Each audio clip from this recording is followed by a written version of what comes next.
Parang ako po kasi nahihinaan sa seguridad ng bangko. Nagsabi sila ng mga account na pinag-depositan ng pera. Wala pong ganong binanggit. Alright. Masyado nilang inaabuso yung batas natin na ginawa. Karapatan ng depositor na malaman kung sino yung recipient. Para pambansang sumbungan, handa kang ipaglaban ang programa ng ating buong sambayanan. Lumapit ka sa bangko nung malaman mo na ang pera mo ay biglang nawala. Opo. 3 successive withdrawal? Opo. Yung pagitan ng bawat withdrawal, ilan? May 21, 2 consecutive withdrawals. Then the next day, May 22, another bank transfer po. Alright. How many days bago mo nalaman na... Nung 22 po mismo. Nung araw din yun? Opo. Meron pong nag-appear sa akin na transaction worth 7,500. Na-alarma na po ako. Doon pa lang po yun sa 7,500 ha. May instruction po doon na if it wasn't me, send BDO blah blah blah to 22678. Nag-send po ako para ma-hold daw po yung account at hindi na magkaroon pa ng ibang further transaction. Okay. Then upon checking po dun sa balance ko, doon ko lang po nalaman na may 3 bank transfer na pala na worth 50k each. Na-confirm niyo ba dun sa mismong account details yon na may nabawas talaga na 7.5 or wala? Wala po. So, bogus yung text. Pero it's from BDO po eh. Okay. Paano mo nalaman na na-withdraw ka, nawalan ka? Kasi nung una, nang may tawag sa iyo, parang pain yun, lumalabas. Sinagot mo, tama? Yung pong message. Yung message na may transaction na 700. Opo. May instruction na binigay sa'yo. Send. Okay, send. Okay, send your... Basta Type. sinend ka. Opo, type BDO Ayan na, ayan na. OBUN Okay. number Alright, sige. 2225678. Okay. Reply, if fraudulent, ignore message, if transaction is declined or successful. Tama, nag-reply ka. Yung reply ko po Okay, ngayon, sandali. Nag-reply po kayo. Ayan, nag-reply si Sir, naka-flash. Nag-reply po kayo. Okay. Opo. Anong step na ginawa mo? Chinek ko po yung balance ko. Alright. Kailan mo na-check? Nung araw din yon? Nung araw din po yung pagka-reply ko po dun sa message. Okay. So the next day, pumunta ka sa bangko. Opo, sa pinakamalapit po Alright. video branch sa amin. Alright. So, doon sinabi mo sa kanila, nag-fill up ka ng dispute form. Opo. Anong sinabi sa'yo? Babalikan kanila after 10 days?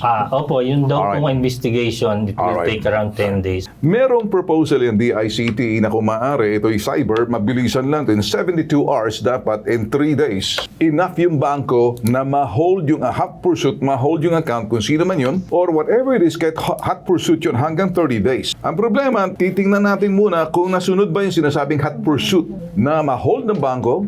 O, siguro ang bangko walang pakialam doon sa kliyente, kaya sa bangko sila nananagot. Sir, lalapit lang po namin dito. Ito, meron naman tayong sinasabing AFASA law, and then naniniwala po kami pag nag-report yung victim ng anuman ng scamming dito sa sinasabing Republic Act 12010, Anti-Financial Account Scamming Act.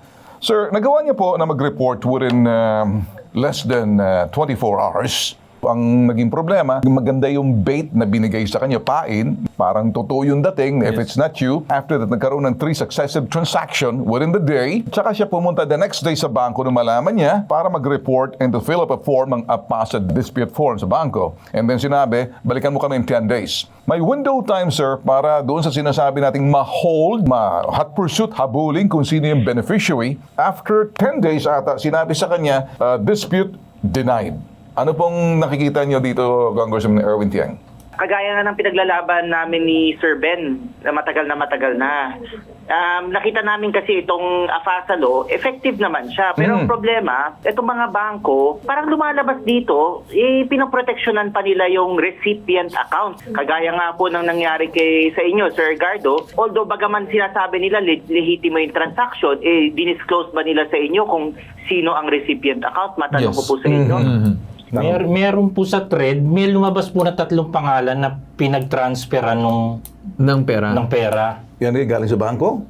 Or galing sa Texas naman? Sa bangko po yun, yung thread ng online banking transaction. Noong nagreklamo ka na, base sa investigation daw nila. Hindi po, na-screenshot ko po yun bago nila pinadelete yung aking online banking account. Nagsabi sila ng mga account na pinag-depositan ng pera, tama po ba? Wala pong ganong binanggit. Alright. Sa thread lang po yung lumabas. Puring mo malaman kung sino yung recipient ng account. Sinabi ba ng bangko sa'yo? Wala pong Okay, masabi sa akin. Congressman Erwin Tiang, Actually, yun nga pong APASA, hindi nila alam kung anong form yun eh. Yung po yung sinasabi natin, Sir Ben. for the longest time, di ba? Oo. Doon sa committee hearing natin, bakit tayo nag-argue lahat? Yung congressman, yung VSP, yung nabiktima, di ba? Yung bitag. That's Pero right. sa lahat ng pinag-uusapan natin, wala doon yung recipient account, yung nakatanggap ng pera. Bakit palagi natin silang pinagtatakpan? Okay. Pero sa pamamagitan ng AFASA law natin, hindi naman supposed to be tinatakpan yung ating recipient account. Ayaw naman natin kasi sabihing scammer kasi siya lang naman ang tumanggap. Di naman natin masabi kung siya talagang pasimuno. Pero tinatawag natin siyang recipient account. Bakit po yung recipient account palaging tinatago ng bangko? Yes. O kaya po yung susunod nating hearing at nakakuha po ko ng commitment sa office nyo po. Sir Ben, tama po ba na Tama. pagkabalik natin sa Congress, ipagpapatuloy natin yung hearing, kasama na po yung mga bangko dito, itatanong na natin talaga sa kanila, bakit nyo ba ayaw i-disclose sa amin kung sino yung mga recipient accounts na yan? Okay. At kung talaga bang na-hold nyo, Okay. sinasabi nyo, binlacklist nyo, hinold nyo, may final ba kayong kaso? Wala po, hindi po talaga malinaw eh. Okay. Actually, Congressman Erwin Cheng, parang ginawa nyo na yung oversight. Dapat it has to be clearly defined and then in black and white na karapatan ng depositor na malaman kung sino yung recipient. It has to be told, it has to be in black and white. Congressman? Opo, kasi po, kung meron tayong mga dispute resolution, kagaya ng nangyari kay Sir Edgardo, sasabihin naman ni Sir Edgardo na yung binayaran kong yan, si Juan de la Cruz, hindi ko naman binayaran talaga yan. Mali yan. So dapat may conflict resolution yan at yung binayaran na tao na yon, magpapakita siya ng patunay na talagang may transaction sila ni Sir Edgardo. Okay. Isa nangyayari po ngayon, yung bangko, tinatago po sila. Alright. Hindi po pwede yun. At parang masyado nilang inaabuso yung batas natin na ginawa.